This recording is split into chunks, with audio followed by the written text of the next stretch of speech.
Baik ya, puji Tuhan pagi hari ini kita sudah berada di bulan Juni ya. Dan ini berarti kita sudah menjalani setengah dari tahun 2026 ini.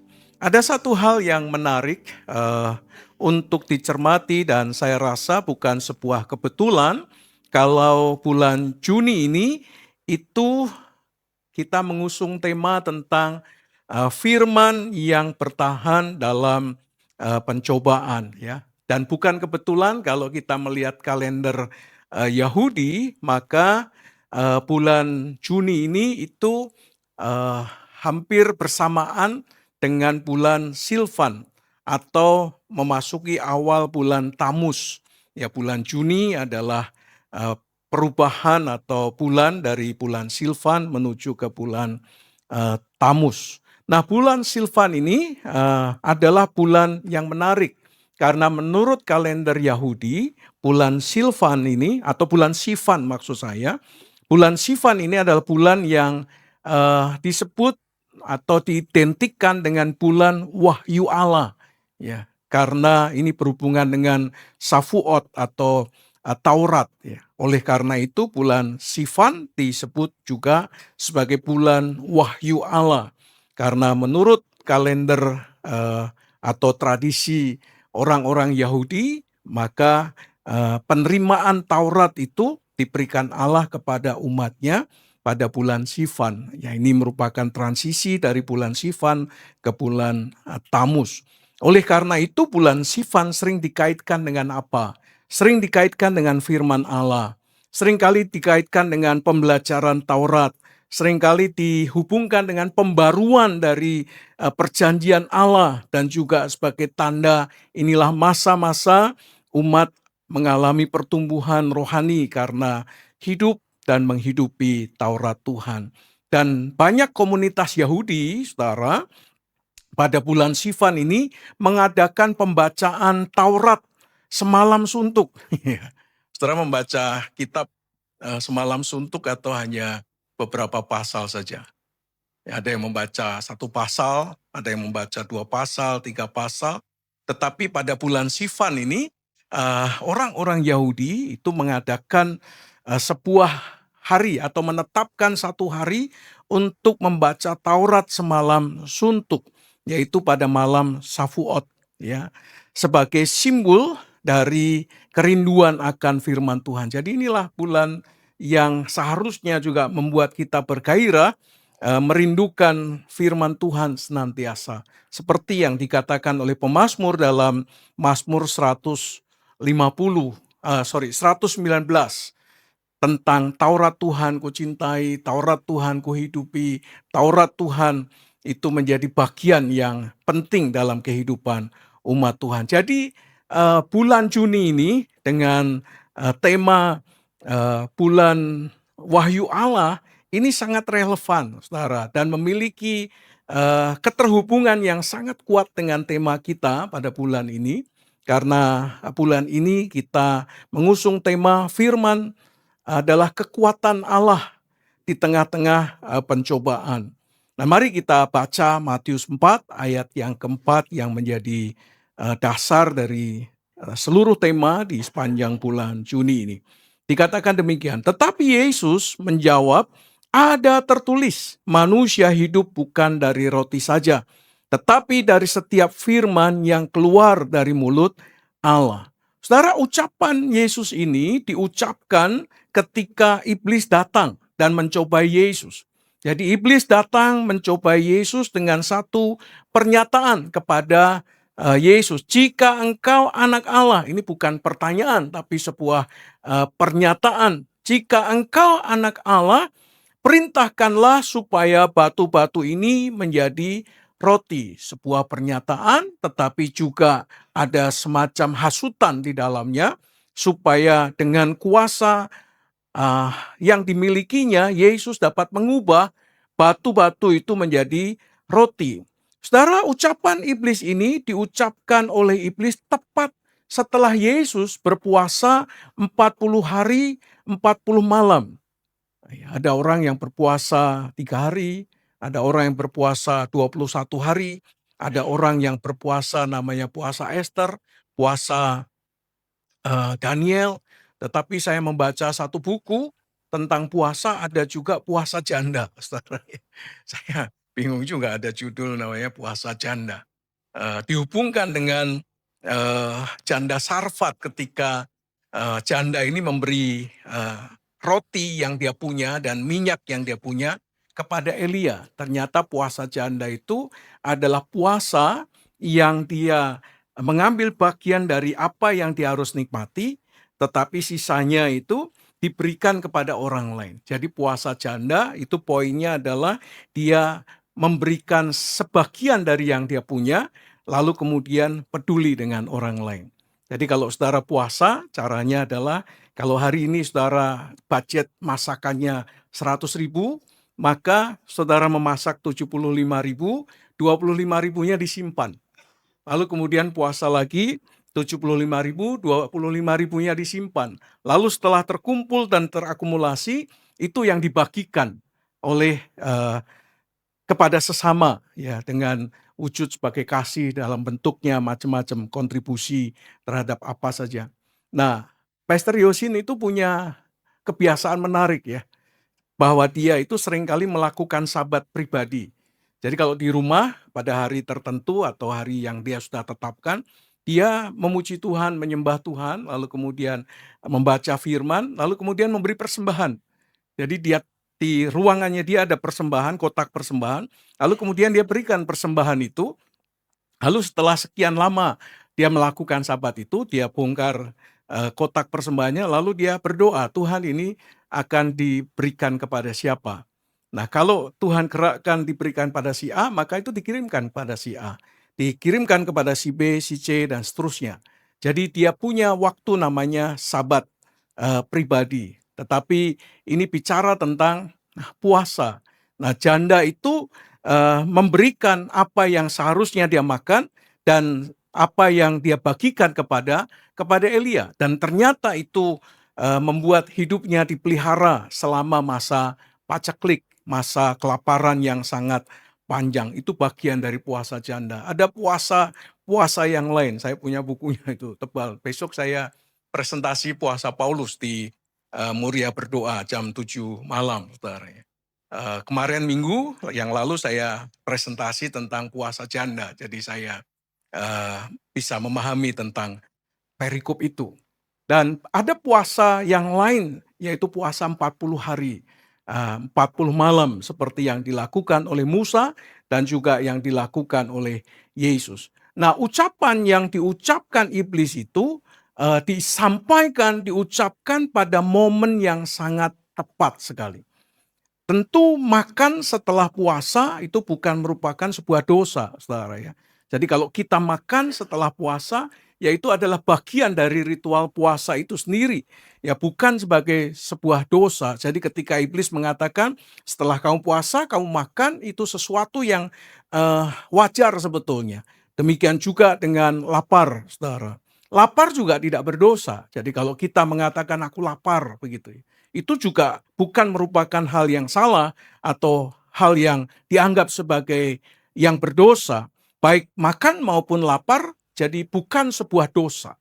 Itu sebuah natur atau sesuatu yang memang dialami oleh semua kita manusia, bahkan binatang juga merasakan makan dan juga lapar. Nah, apa yang perlu diwaspadai di sini sebetulnya? Kenapa hal ini merupakan sesuatu yang perlu diwaspadai? Saudara, godaan iblis adalah sebuah godaan agar Yesus itu memenuhi kebutuhan yang benar dengan cara yang salah.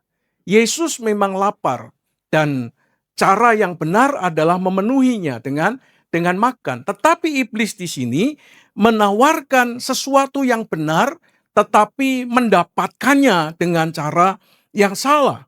Dan jika Yesus melakukannya, apa yang disampaikan oleh iblis kepadanya, maka sebetulnya pada saat yang sama dia melakukan itu, maka dia akan melanggar kehendak Bapa.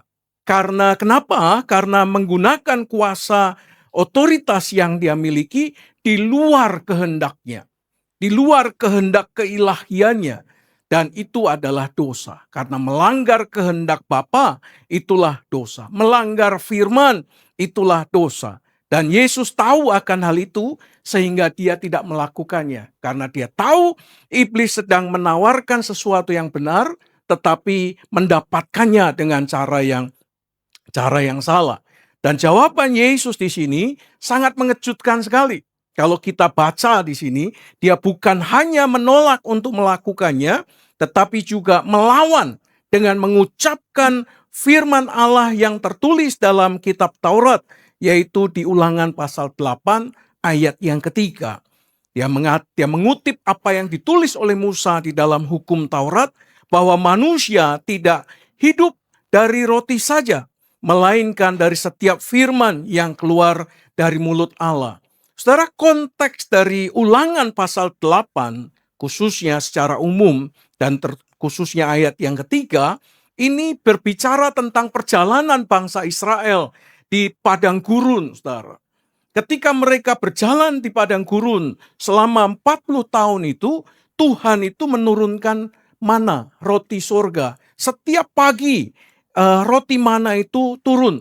Dan bangsa Israel bisa memungutnya sesuai dengan kebutuhannya. Kalau kebutuhannya segomer, dia pungut segomer. Kalau kebutuhannya 2 gomer, dia pungut 2 gomer, dan seterusnya. Baik yang mengambil sedikit tercukupi, yang mengambil banyak juga tercukupi.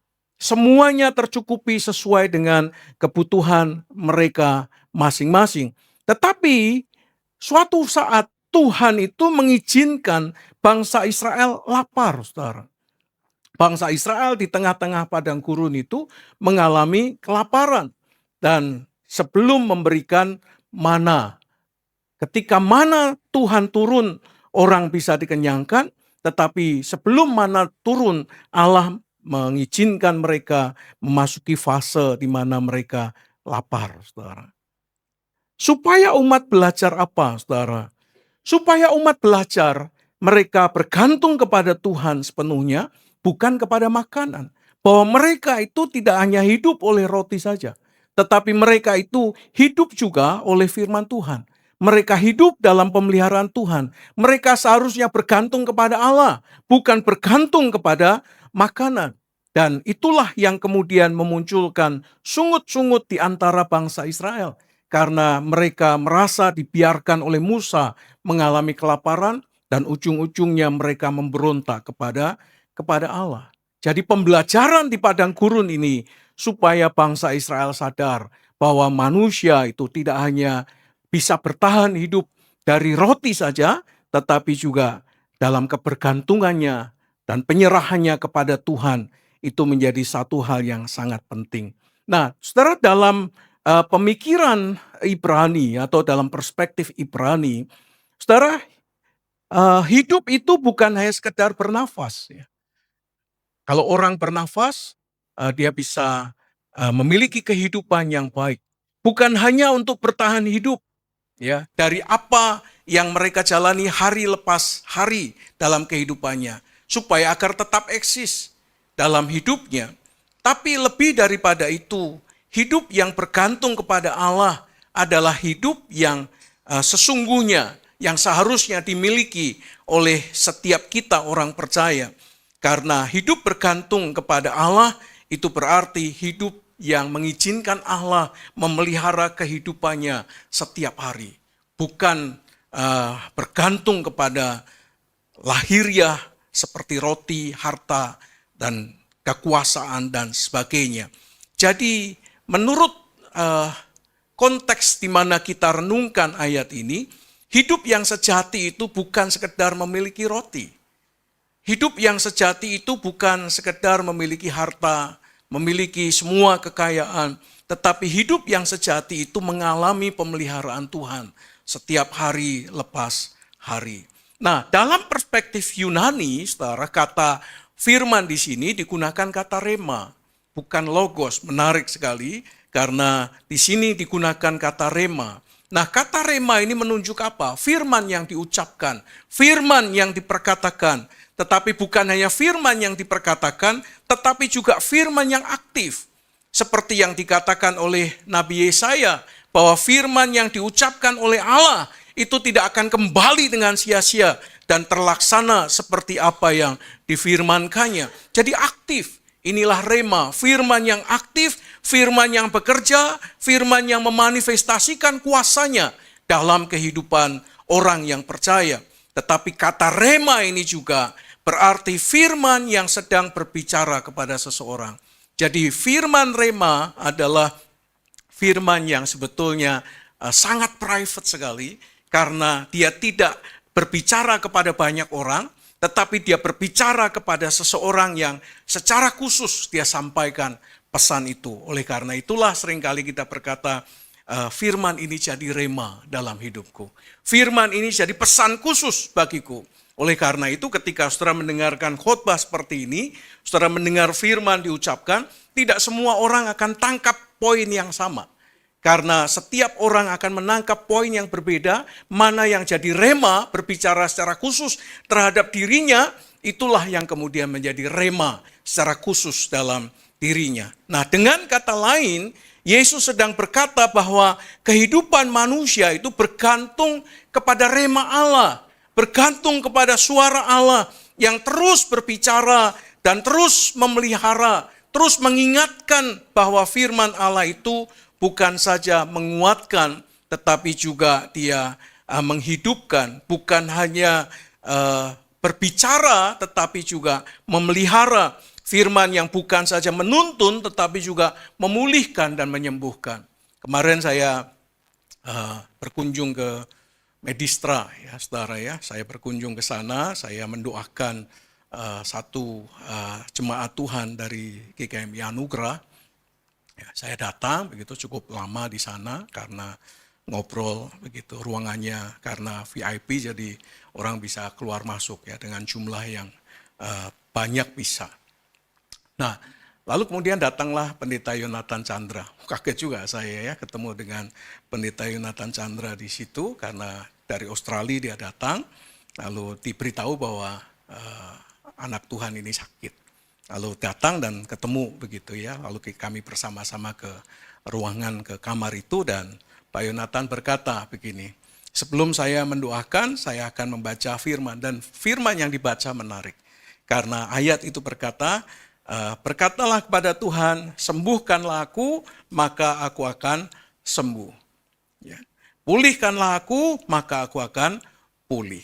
Saudara, firman Tuhan itu bukan hanya menguatkan, menuntun, membimbing kita, tetapi firman itu juga memulihkan dan menyembuhkan. Bahkan firman Tuhan berkata kalau kamu merenungkannya, menghidupinya, maka itu akan menyembuhkan sakitmu, tulang-tulangmu, dan semua organ-organ tubuh dipulihkan dan disembuhkan. Jadi firman Tuhan ini sangat powerful sekali, sangat berkuasa.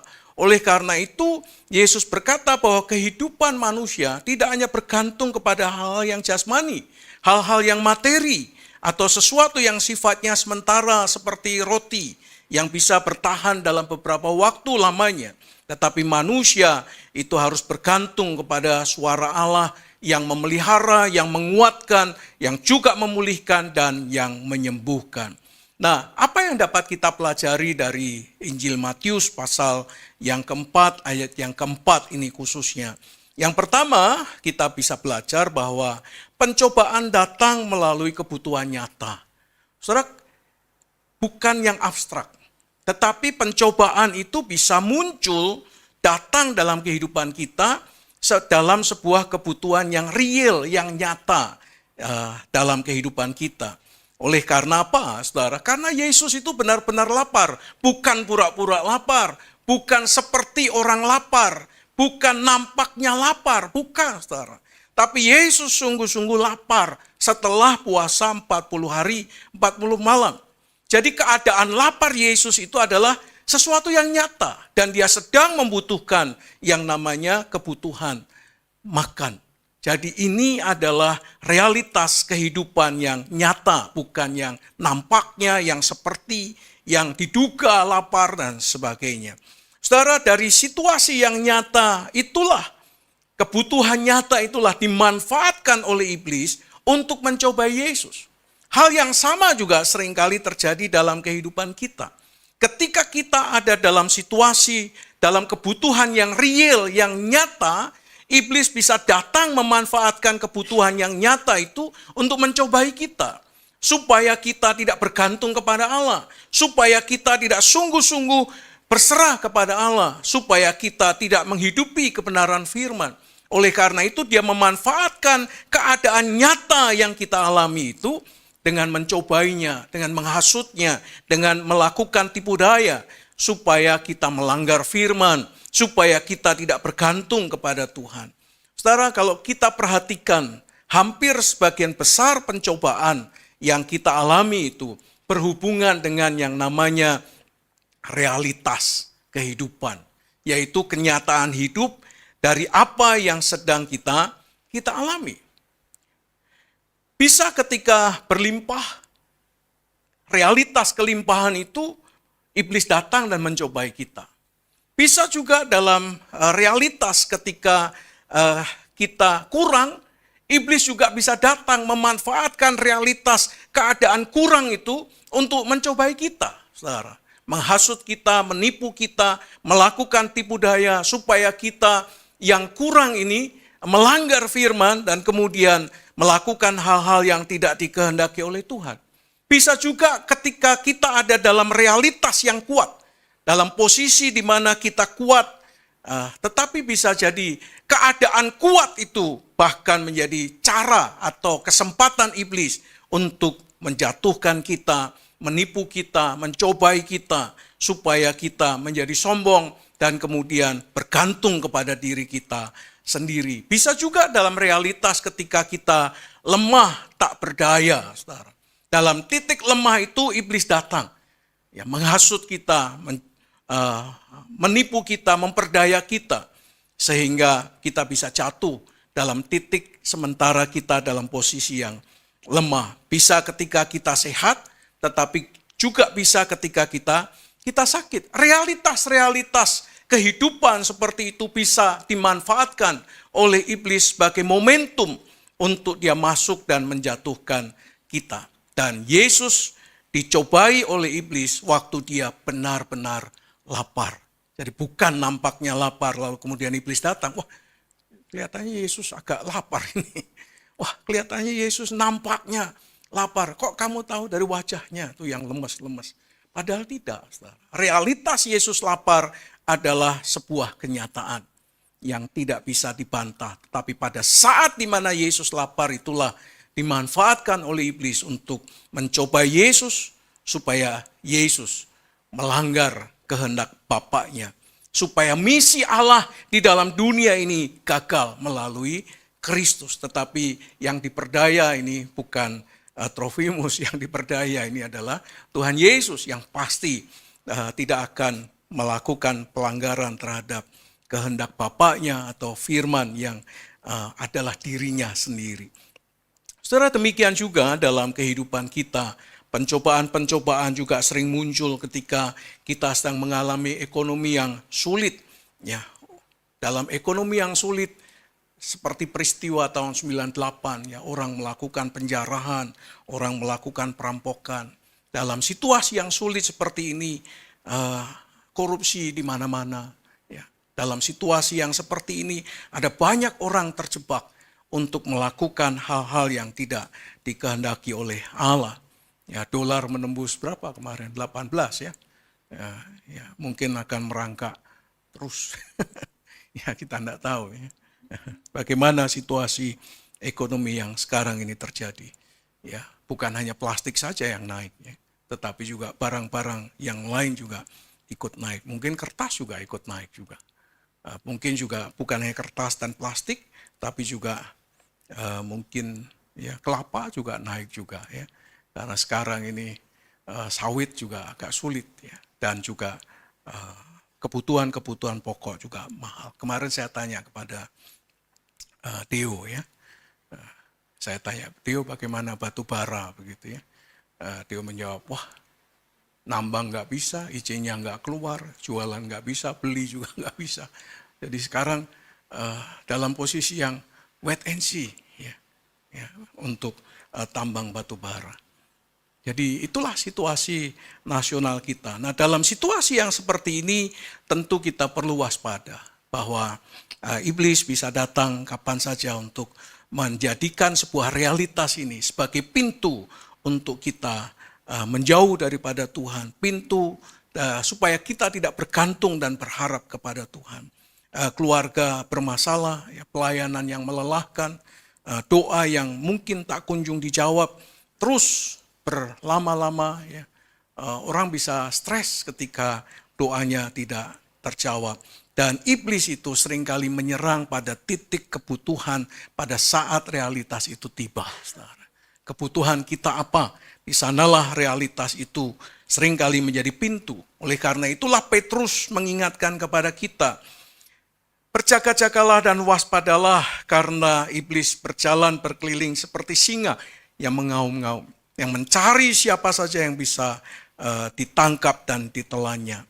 Saudara, tidak semua kebutuhan harus dipenuhi dengan segera. Seringkali kita ingin memenuhi kebutuhan-kebutuhan itu dengan segera, memaksakan diri untuk memenuhi kebutuhannya.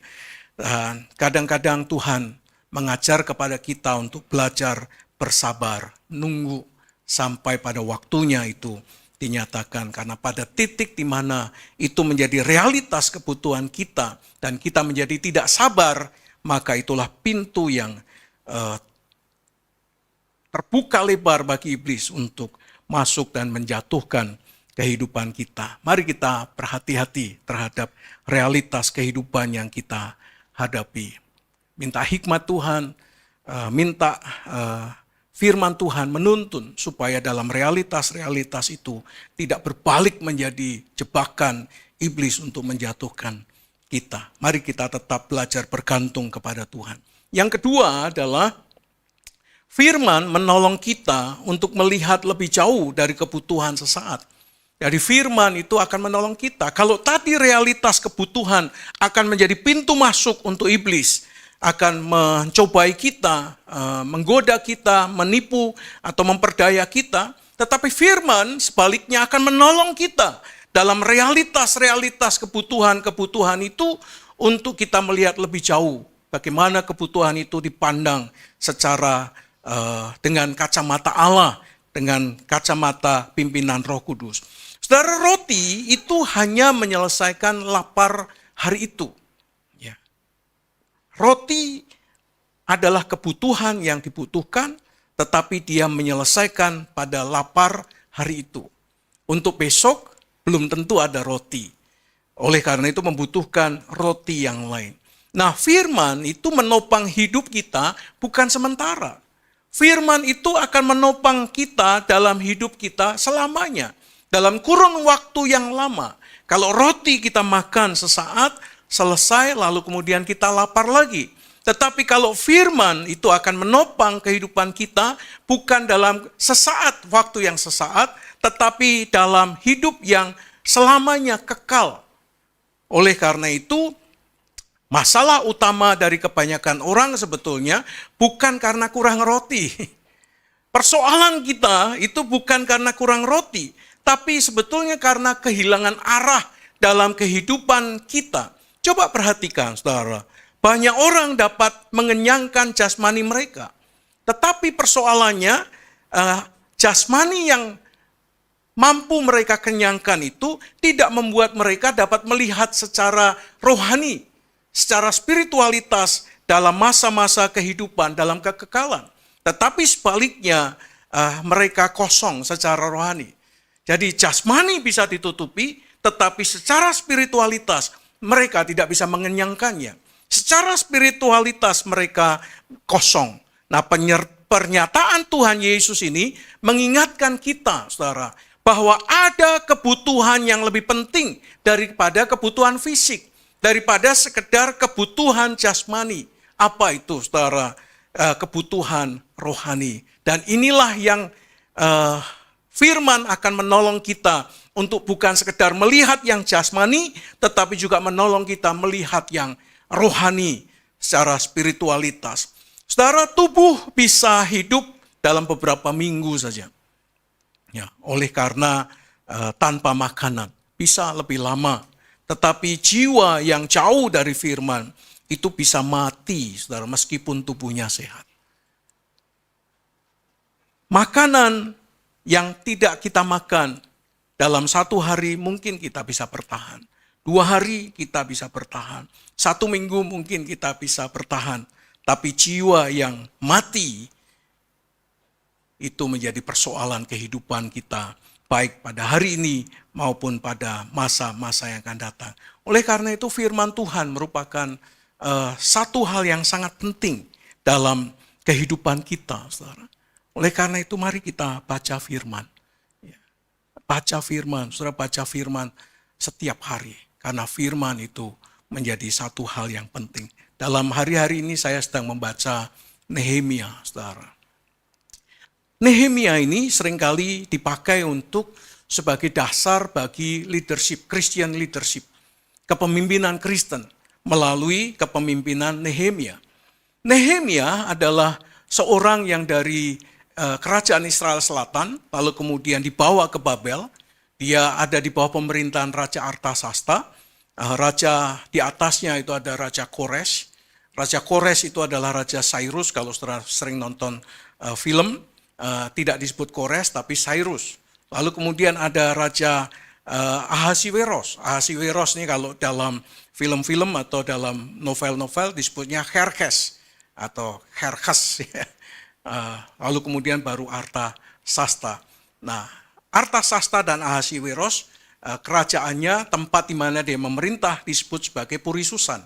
Dan di Puri Susan dalam pemerintahannya itu dia membawai sekitar 127 kerajaan atau bangsa-bangsa sampai ke Ethiopia atau bahkan sampai ke India. Jadi kerajaan ini adalah kerajaan yang sangat besar. Suatu hari datanglah berita dari Hanani kepada Nehemia bahwa Yerusalem sudah menjadi reruntuhan. Tembok Yerusalem sudah runtuh, pintu-pintu gerbangnya juga sudah runtuh. Lalu kemudian apa yang dilakukan oleh Nehemia, saudara? Langkah pertama yang dilakukan oleh Nehemia adalah berdoa, saudara. Datang kepada Tuhan. Jadi pada titik inilah kita perlu menyadari, saudara, segala persoalan yang kita hadapi, kita harus memulai dari satu titik pertama, yaitu dari Allah. Demikian juga dalam kehidupan kita harus memulainya dari Allah. Bukan dari seberapa banyak uang yang kita punya, seberapa kuat tenaga kita, seberapa banyak modal kita. Bukan dari titik itu yang kita mulai, tapi seharusnya kita mulai dari titik di mana kita datang kepada Allah. Seperti yang dilakukan oleh Nehemia. Dan setelah dia berdoa sekian lama waktunya, mencari waktu yang tepat, baru setelah itu dia datang kepada Artasasta. Memang jadwalnya dia memberikan minuman kepada raja. Ketika raja melihat air muka dari Nehemia, bertanyalah dia, kenapa kamu begitu? Barulah Nehemia menceritakan bahwa kerajaan Israel, Yerusalem sudah runtuh dan ini. Apa yang kamu kehendaki? Baru setelah itu dia menyampaikan, aku mau pulang ke Yerusalem, membangun tembok Yerusalem. Dan menariknya Artasasta itu mengizinkan dan bahkan memberikan kayu-kayu yang menjadi kebutuhan pembangunan tembok Yerusalem itu. Saudara, kita mau mulai dari titik mana, saudara? Kita mau meneropong persoalan yang dihadapi itu dengan kacamata apa? Ketika kita meneropong segala persoalan itu dengan kacamata jasmani kita, maka tentu kita tidak akan pernah datang kepada Tuhan. Kita tidak akan memulainya dari firman Tuhan untuk meneropong setiap persoalan itu dengan cara Tuhan. Dan itulah yang kemudian menjadi persoalan kita. Karena kita jatuh dalam berbagai macam pencobaan. Lalu kita menggunakan cara kita sendiri, menggunakan kekuatan kita sendiri, menggunakan prinsip kita. Dan semuanya itu tidak sesuai dengan apa yang Tuhan kehendaki. Kita ingin survive tetapi caranya salah. Kita ingin mengalami kebangkitan kembali tetapi caranya salah. Mari kita mulai dari titik Allah sebagai pusat kehidupan kita. Kita mulai dari firman untuk meneropong segala persoalan. Roti bisa menyelesaikan sesaat, tetapi firman Tuhan akan menolong kita dalam waktu yang panjang, yang lama, karena firman akan membawa kita kepada jalan yang terbuka, pintu yang terbuka melalui firman Tuhan. Apakah Nehemia tidak mengalami persoalan? Saudara, Nehemia itu mengalami persoalan baik dari luar maupun dari dalam, secara eksternal maupun secara internal. Jadi tantangan yang dihadapi itu bukan hanya dari luar, tetapi dari dalam. Mengalahkan dari luar jauh lebih mudah karena terlihat nampak di depan mata. Tetapi menghadapi musuh yang tak nampak itu sesuatu yang tidak mudah.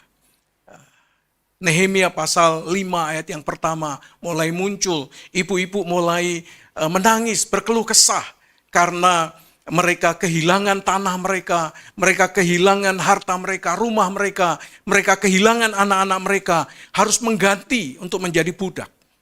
Lalu apa yang dilakukan Nehemia? Saudara, kembali Nehemia datang kepada Tuhan dan bertanya kepada Tuhan, apa yang harus dia lakukan?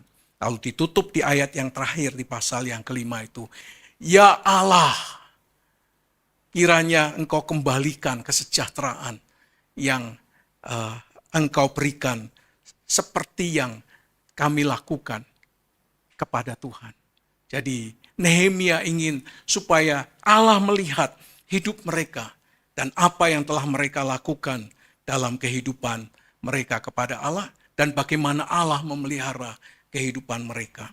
Saudara, itu dilakukan oleh Nehemia ketika tembok itu sudah sampai setengah tinggi. Satu masa di mana naik juga sulit, mau berhenti juga tinggal setengah. Mana yang harus dipilih? Dalam situasi yang seperti itu, Nehemia datang kepada Tuhan. Saudara, hal yang kedua ini menjadi sangat penting karena roti bisa menyelesaikan sesaat dari persoalan kita. Tetapi Tuhan dan firman-Nya akan mampu menolong kita jauh melampaui dari yang sesaat itu. Mari kita datang kepada Tuhan. Saya melihat juga gereja juga sama ya. Ada begitu banyak gereja. Kemarin saya rapat KKR ya, saudara ya. Saya datang rapat KKR misi ke Jawa Tengah, saudara. Saya mendengarkan saja karena saya jauh dari Serpong ya, jadi hanya ingin memberikan masukan-masukan saja. Mereka berkata, WL-nya siapa ya? Begitu. WL yang punya nama besar lah. Supaya kalau datang dia akan narik banyak orang. Wah, pembicaranya siapa? Wah, pembicara dihubungin ini, hubungin itu, hubungin ini, tanpa pernah bertanya kepada Tuhan. Siapa kira-kira pembicara yang tepat untuk KKR ini? Mereka selalu berpikir bahwa nama besar itu akan punya dampak besar bagi KKR itu. Maka ketemu juga adiknya Kak Anggi. Ikut rapat juga. Nama besar si A, si B nggak bisa, saudara. Sampai terakhir saya coba aja itu si bapak itu, saya berkata. Ternyata nggak bisa juga, karena tanggal 3 Juli itu baru tiba dari Jerman di Indonesia. Jadi nggak mungkin. Ujung-ujungnya lokal. Karena nggak ada yang bisa dihubungi. Menghubungi nama-nama seperti Pak Michael David, Jeremiah itu kan nggak gampang. Menghubungi Pak Daniel Alexander itu juga nggak gampang. Menghubungi Pak Juan Mugi juga nggak gampang. Yang menghubungi Michael Christian itu juga nggak gampang. Sehingga semua nama-nama besar ini dihubungi nggak bisa. Orang selalu berangkat bukan dari Tuhan. Tapi selalu berangkat dari di mana tempatnya. Siapa WL-nya? Siapa pengkhotbahnya? Siapa pemain musiknya? Mereka lupa bahwa kalau Tuhan dilibatkan akan jauh lebih besar dampaknya daripada hal seperti itu. Oleh karena itu mari kita, saudara, ketika saudara punya persoalan, pergumulan, saudara mau mulai dari mana? Mau cari rotinya atau saudara mau cari sumber kehidupannya? Mari kita mulai dari Allah dan firman untuk menolong kita melihat kehidupan dalam realitas dari kebutuhan yang kita butuhkan hari ini. Bukan hanya kebutuhan sesaat saja. Yang terakhir, firman menjadi kekuatan untuk bertahan dalam pencobaan. Saudara akan menggunakan kekuatan seperti apa untuk menghadapi pencobaan yang kita hadapi saat ini, ya. Dengan situasi kondisi yang seperti ini, orang mencoba untuk survive dengan caranya sendiri untuk bangkit dalam situasi yang seperti ini. Ya, kemarin saya bertemu dengan seseorang begitu ya. Saya cerita tentang kalos yang buka begitu. Wah, dalam situasi ini kalos buka resto seperti itu gitu ya. Ya, memang momennya seperti ini gitu ya. Mau diundur, mau dimajukan, ya momennya sama begitu. Jadi dalam situasi ini berani ya buka bisnis ini, buka bisnis itu. Jadi ada banyak pertimbangan tentang situasi kondisi yang ada. Saudara, hal menarik yang kita dapat cermati pada perikop ini adalah Yesus itu tidak mengusir setan atau iblis dan menjawab iblis dengan mujizat, wah, batu jadi roti. Yesus tidak melakukan itu. Tidak juga dengan tengkingan, iblis kau pergi dalam nama Yesus. Mungkin dia perintahkan, iblis kau nyah pergi, tinggalkan tempat ini. Dia juga tidak melakukan tengkingan disertai dengan teriakan yang spektakuler seperti yang seringkali kita lakukan ketika kita mendoakan orang yang sedang dirasuk oleh setan. Tidak juga meminta bantuan para malaikat seperti yang diharapkan oleh iblis. Malaikat datang akan menolong. Yesus tidak berseru minta kirimkan malaikat. Tidak seperti kita minta Tuhan kirimkan malaikat dong untuk menyentuh orang ini, menjamah orang ini. Dengan kekuatan malaikat akan semua selesai. Tuhan tidak melakukan itu. Tetapi Yesus menghadapi iblis itu dengan firman. Saudara, kenapa dengan firman? Karena firman adalah fondasi kehidupan yang penting dalam kehidupan setiap kita. Firman itulah yang mengalahkan kuasa kegelapan. Firman itulah yang menaklukkan iblis. Sehingga iblis tidak berdaya oleh karena firman itu. Demikian juga saudara dalam kehidupan kita, firman itu penting dalam hidup kita. Karena firman adalah fondasi kehidupan kita. Tanpa firman kita mudah jatuh. Tanpa firman kita mudah dikalahkan. Tetapi dengan firman kita punya kekuatan yang luar biasa. Efesus berkata ada namanya senjata rohani namanya pedang roh. Ada senjata rohani yang namanya ketopong keselamatan, perisai iman, baju sirah kebenaran, dan sebagainya. Dan bicara tentang firman adalah senjata yang paling kuat untuk kita dapat bertahan di tengah-tengah pencobaan. Saudara, saat keadaan berubah, firman tidak berubah. Dunia terus berubah. Ya. Orang berkata kalau sudah naik lupa turun katanya ya. Ya, kalau dolarnya naik mungkin turunnya lama, tapi naiknya cepat begitu ya. Saat keadaan berubah, tapi firman tidak berubah.